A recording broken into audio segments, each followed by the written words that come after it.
দলের আয় ব্যয়ের হিসাব নির্বাচন কমিশনে জমা দিই।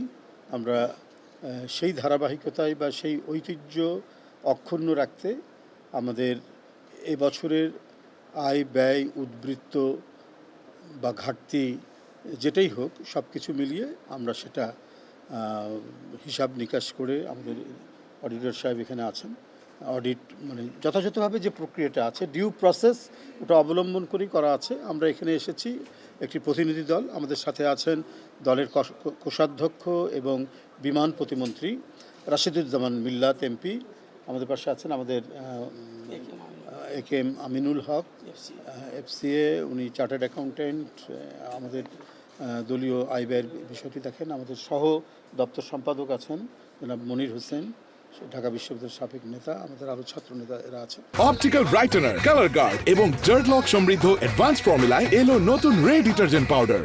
যাই হোক, আমরা মূলত এই কজন এখানে এসেছি একটি ডেলিগেশন প্রতিনিধি দল, আমরা আয় ব্যয়ের যে হিসাব সেটা দিয়ে গেছি। আমি আপনাদের সামনে সংক্ষেপে এটা বলছি যে আমাদের যে প্রারম্ভিক স্থিতি সেটা ছিল 21,13,97,035 টাকা, 21,13,97,035 টাকা। এখন এখান থেকে আমরা উদ্বৃত্ত কত সেটাকে দেখাচ্ছি। এখানে আয় হয়েছে 22,19,55,182 টাকা, আর ব্যয় হয়েছে 15,26,10,857 টাকা। আচ্ছা, এই আয় এবং ব্যয় বিয়োগ দিয়ে আমাদের উদ্বৃত্ত রয়েছে 6,93,54,325 টাকা। আচ্ছা, চূড়ান্ত উদ্বৃত্ত ব্যাংকে গচ্ছিত 28,04,71,680 টাকা, হাতে নগদ 2,79,700 টাকা, সর্বমোট এখানে আছে 28,07,51,360 টাকা। এই হচ্ছে আমাদের আয় ব্যয় স্থিতি, আয় ব্যয় উদ্বৃত্ত। এবার যেটা হয়েছে সেটা আপনাদের কাছে আমরা পেশ করলাম।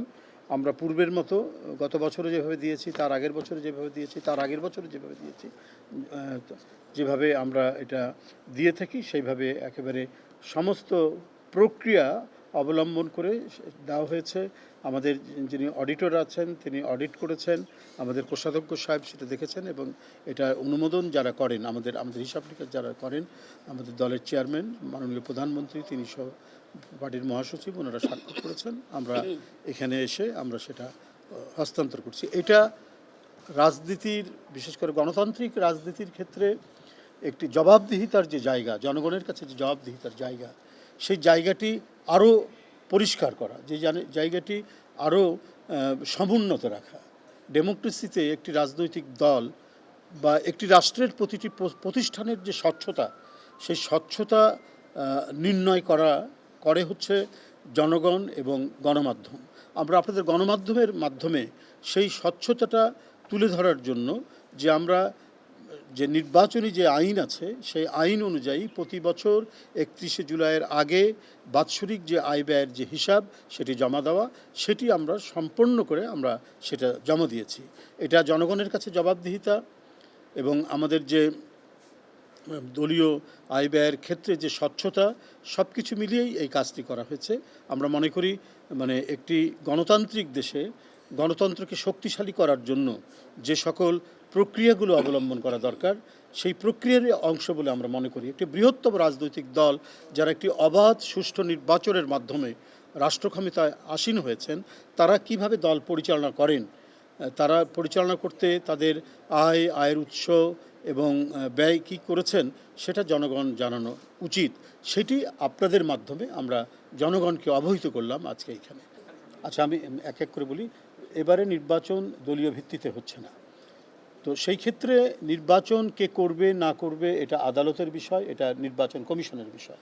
তারা নির্ধারণ করবেন কি আইন আছে না আছে দেখে তারা সেই জিনিসটি করবেন। অন্য রাজনৈতিক দল কি বলল না বলল সেটা বিষয় নয়। প্রচলিত আইন এবং এখন যে আইন প্রণয়ন করা হয়েছে সেই আইন অনুযায়ী কারা নির্বাচনে যাবেন না যাবেন সেটা সম্পূর্ণ দেখা, এটা মনিটর করার দায়িত্ব নির্বাচন কমিশন, আমরা তার কাছেই ছেড়ে দিলাম। আপনি কি যেন বলছিলেন? দেখুন আমাদের প্রার্থিতা কিভাবে বাছাই হবে না হবে এবার তো মানে দলনিরপেক্ষভাবে নির্বাচন, দলনিরপেক্ষ বলছি যে দলের প্রতীক নিয়ে কোনো নির্বাচন হচ্ছে না। তো সেই ক্ষেত্রে কিভাবে হবে না হবে সেই ক্ষেত্রে দল এবং আমাদের যে সর্বোচ্চ নীতি নির্ধারণী যে ফোরাম আছে তারা বসে পরবর্তীতে এটা জানাবেন। এখন পর্যন্ত এই বিষয়ে কোনো সিদ্ধান্ত হয়নি। দেখুন এ বিষয়ে তো দলের পক্ষ থেকে ঘোষণা আছেই। দলের মহাসচিব এ বিষয়ে বলেছেন, চেয়ারম্যান মাননীয় প্রধানমন্ত্রীও বলেছেন এটা হবেই, তবে তারিখটা কবে কোন মাসে এইটা তো এখনও সিদ্ধান্ত হয়নি, সেটা বলবো কী করে। নিঃসন্দেহে খুব তাড়াতাড়ি আমরা আশা করছি অতি সত্বর অতি শীঘ্র কাউন্সিল হবে এবং সেটি আপনারা জানতে পারবেন এবং ডেট এবং মাস তারিখ নির্ধারণ হলেই আমরা জানিয়ে দেবো আপনাদেরকে। জুলাই নিয়ে যে একটা প্রস্তুত ছিল আমাদের নানাবিধ সফলতা রয়েছে, যে কমিটমেন্টগুলো ছিল নির্বাচনের প্রাক্কালে আমাদের দলের চেয়ারম্যান জনগণকে উদ্দেশ্য করে 31 দফার মধ্যে নির্বাচনী ইস্তেহারের মধ্যে যে কথাগুলি বলেছেন সেগুলো ক্রমাগতভাবে বাস্তবায়ন করা হচ্ছে এবং এটার জন্য তীব্র মনিটরিং করা হচ্ছে।